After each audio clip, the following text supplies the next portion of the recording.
Chucky-thon starts tomorrow at noon, part of AMC Fear Fest. Alright, we're moving on 6 years later to the 5th installment in the franchise, Seed of Chucky. And holy crap, what an entry this is. For one thing, this is Don Mancini's directional debut while writing all the films, and what do you know, this happens to be my least favorite of them all. Just down to the totem pole, bottom of the barrel, it went beyond the comedy and camp appeal of Bride of Chucky. The concept of the whole film didn't go well with the whole franchise. First, Chucky was a vengeful killer acting on his own, then he was given a doll bride whose voodoo chant was laughable, and now he's given a son, or daughter, or as the title suggests, Seed. Yeah, originally the title was going to be Son of Chucky, which would have worked considering all the classic Son of movies, like Bride of movies, but Don Mancini wanted to go more into an LGBT type movie for Chucky, and make it into Glenn and Glenda. Ed Wood's Glenn or Glenda mixed with Chucky? Yeah, I don't see it.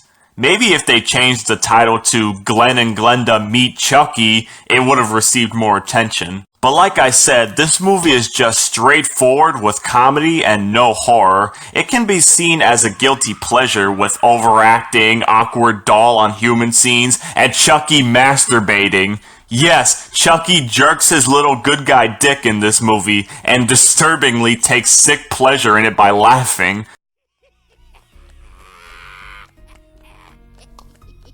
Oh man, that always gets to me. But what about the Seed of Chucky? He's played by Billy Boyd, who's a man, and everyone I know calls the doll a male, as do I, even though they are trying to go with this whole Glenn or Glenda bullshit. I was never a fan of this character though. Having 3 dolls is way too much, especially if it's a family and one doesn't like killing. Cults did it better, but we're not there yet. Why do you kill people? It's a hobby, really. It helps us relax. How did he even end up where he is as a ventriloquist dummy named Shitface? How did Tiffany and Chucky survive their ordeal in the last film? Nothing is resolved there. Just making a movie called Chucky Goes Psycho. Would love to see more of that. Some of the kills are really extreme, like when Redman gets his intestines ripped out of his crotch. Yeah, that was a running theme in the 2000s apparently, having rappers in horror movies, LL Cool J in Halloween H2O, and Busta Rhymes in Halloween Resurrection. Another death that's just straight up bizarre is the scene where Chucky and Tiffany rip off a guy's head with some thick wire. Now, in actuality, he would have just been strangled to death, but no, his head explodes from his body and up the ceiling. It's so over the top and ridiculous. Also, Jennifer Tilly is back playing herself while still voicing Tiffany. She spends much of the movie screaming and being freaked out all the time, and that's her character. They also bring back that stupid Heart of Damballa bullcrap, which I wish would just go away, and thankfully it does, and the majority of the film acts like the exorcism scene in The Exorcist. You know, someone laying in bed, dolls performing a seance, and another doll with a split personality. I see all the similarities. This is definitely a movie that you can't review without discussing individual scenes, and given its insane and ridiculous plot, where do you go from here? Chucky flicks off Britney Spears and runs her off the road where her car explodes. That one always made me laugh.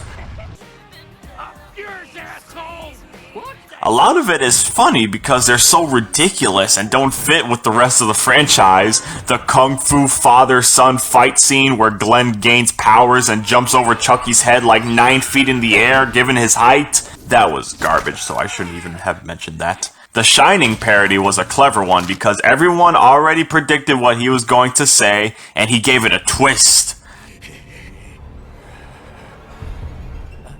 I can't think of a thing to say. Fuck it. The best part in the whole movie is when Chucky declares that he doesn't want to be a human anymore, and he wants to stay a doll. As a doll, I'm fucking infamous. I'm one of the most notorious slashers in history, and I don't want to give that up. I am Chucky, the killer doll, and I dig it.